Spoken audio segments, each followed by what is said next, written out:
Hey, this is Pastor Bunjee Garrett, and I want to take some time today to present you with another word of encouragement.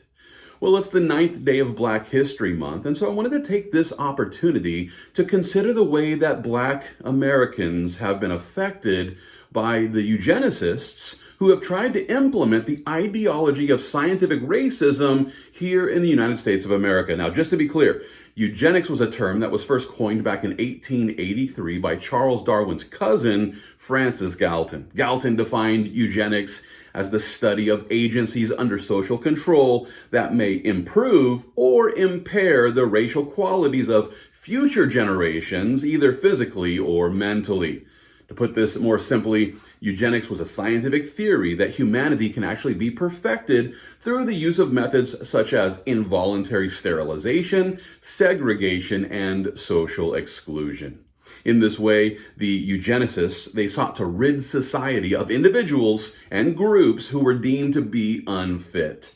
Now, in order to grasp how this scientific theory of eugenics has been used to target Black Americans, we should first take a moment to consider the influence of Darwinian evolution. You might not know this, but Charles Darwin's most famous book, which was titled On the Origin of Species, it was originally published with a much longer title. As a matter of fact, the original title of Darwin's book here, it was actually titled this, and I quote, On the Origin of Species by Means of Natural Selection or the Preservation of Favored Races in the Struggle for Life. Wait, what? The preservation of favored races? Which races are the favored races according to Darwin's theory?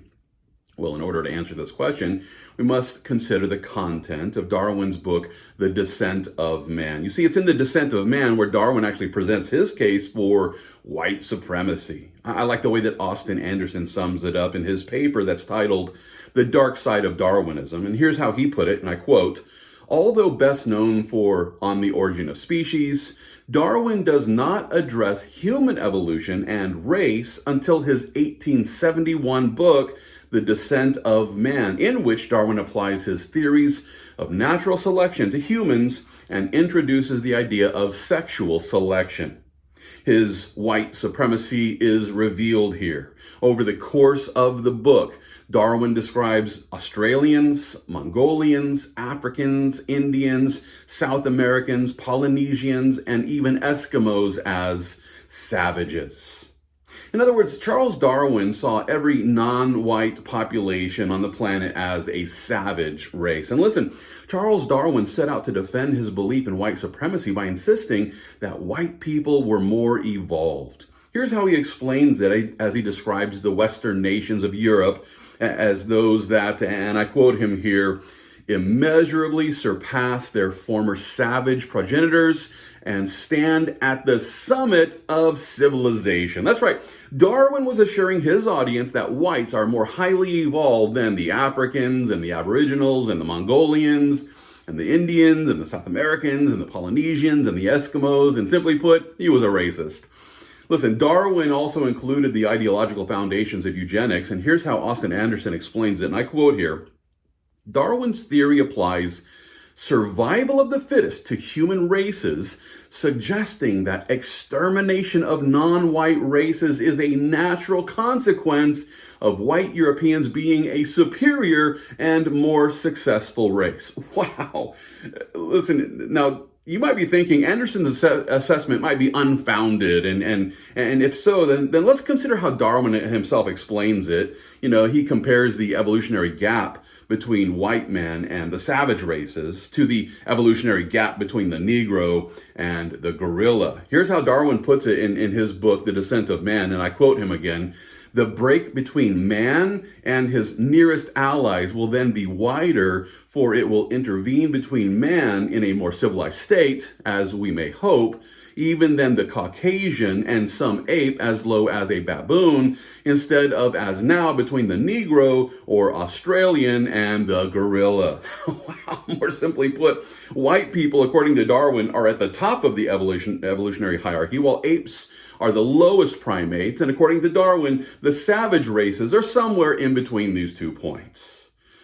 Now, as we consider Darwin's perspective here, we shouldn't be surprised to learn that he was quite comfortable with the belief that more successful races ought to dominate the savage races. And to that end, he seems to have set the stage for eugenics as he endorsed the idea that white Europeans ought to exterminate the other races, in order to protect the gene pool. Now, in light of these things, we shouldn't be surprised to learn that Darwin's cousin, Francis Galton, he became the father of the eugenics movement as he encouraged the physically and mentally superior members of society to then choose partners with similar traits to reproduce with. And listen, it didn't take long until the eugenics movement embraced this belief that humanity can then be perfected through the use of methods such as involuntary sterilization, segregation, and social exclusion. And in this way, eugenicists sought to rid society of individuals who they deemed to be unfit.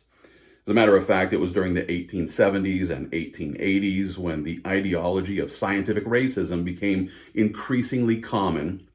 And in the name of human improvement, the so-called experts began to identify which groups of people were superior and which were inferior. And as the theory of eugenics then made its way to the United States, well, we shouldn't be surprised to learn about the way that this scientific racism resulted in the murder of more than 20 million black babies here in our nation.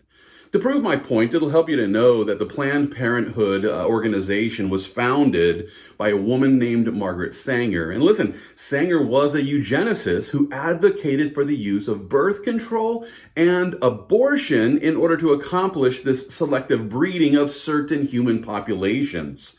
And don't take my word for it. Here's how she explained it. She called for, and I quote here, the gradual suppression, elimination, and eventual extinction of defective stocks, those human weeds which threaten the blooming of the finest flowers of American civilization. In other words, Sanger wanted to root out the weeds which were affecting superior flowers to grow here in the American garden. And it's for this reason that she encouraged abortion for the purpose of eugenics, which is the practice or advocacy of controlled selective breeding of human populations. Sanger, who opened the first birth control clinic here in the United States, was completely in favor of the forced sterilization of those she deemed to be unemployables, criminals, and illiterates.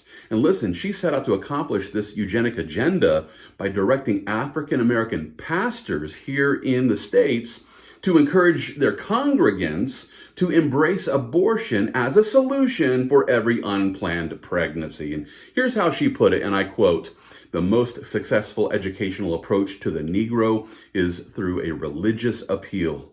We don't want the word to get out that we want to exterminate the Negro population, and the minister is the man who can straighten out that idea if it ever occurs to any of their more rebellious members." Wow.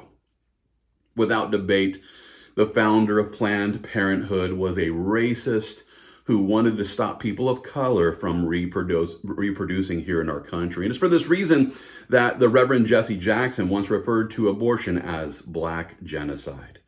Now, with all this being the case, we shouldn't be surprised to learn that the president and CEO of Planned Parenthood, Alexis McGill Johnson, she was finally willing to confess that the founder of Planned Parenthood was racist adjacent. And here's how she put it. "We have defended Sanger as a protector of bodily autonomy and self-determination while excusing her association with white supremacist groups and eugenics as an unfortunate product of her time." That's right, the president and CEO of Planned Parenthood was finally willing to admit back in 2021 that the founder of this organization was, at the very least, racist adjacent. She was associated with white supremacist groups and eugenicists. Sadly, this admission comes drastically short of the fact that Margaret Sanger was not only associated with racists, she was a white supremacist. She was a eugenicist who created an organization which was designed to weed out the people that she saw as being undesirable. And then she encouraged black pastors to go and direct their congregants to get abortions for their unwanted pregnancies. As a result of Sanger's work, listen, black women are now 5 times more likely to have an abortion than white women. Not only that, but a 2015 report has also revealed that 79%, nearly 80% of Planned Parenthood's surgical abortion facilities are strategically located within walking distance of African and or Hispanic communities. And seeing how more than 20 million black babies have been aborted since Roe v. Wade, well, there should be no doubt that Sanger's racist agenda is still being accomplished today and with funding from the U.S. government. Now, as we continue to observe Black History Month, I encourage every Christian to realize that the abortion industry is an evil byproduct of scientific racism, which begins with Darwinian evolution and then becomes eugenics. And listen, any pastor that promotes abortion as a solution for an unplanned pregnancy is nothing more than a wolf in sheep's clothing that ought to be rejected. That being the case, every born-again believer ought to take a stand as we speak out against this racist agenda of Margaret Sanger, which is still being accomplished at every Planned Parenthood. At the same time, let's present people with the real solution for our problems, which is the gospel message of Jesus Christ. Let's direct people to trust in Jesus Christ for the forgiveness of sins. And in this way, we're taking a stand for life as we fight the good fight of faith, and all for the glory of God.